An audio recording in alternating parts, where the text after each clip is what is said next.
రామ రామ. ఏంటి మేడం ఈరోజు parents meeting అని కాల్ చేశారు. మా అబ్బాయికి కదా వాడదు. కిషోర్ వాళ్ళ మధ్య మీ అబ్బాయిని స్కూల్కి ఎందుకు పంపిస్తున్నారు? వాడికి 9 సంవత్సరాలు కదండి. కాలేజ్ కి పంపిస్తే వాళ్ళు ఊరుకుంటారా ఏంటి? అందుకే కదా బడికి పంపించేది, చదువుకోవడం. అదేంటండి అలా మాట్లాడుతున్నారు? మేడం పిల్లాడిని ఎందుకు పంపిస్తారు బడికి? చదవడానికే కదా. మీకు గాడి మార్క్స్ లిస్ట్ చూడండి.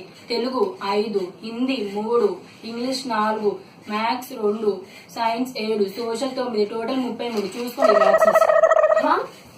ఏంటి Telugu, Hindi, English, maths, science, social ఇటు ట్యూషన్ పెట్టించాను, కానీ మార్క్స్ బాగా తక్కువ వచ్చాయేంటి? ఈ టోటల్ అనే సబ్జెక్ట్ కి తండి 33 మార్కులు వచ్చాయి. దీనికి అసలు ట్యూషన్ పెట్టించలేదు కదా.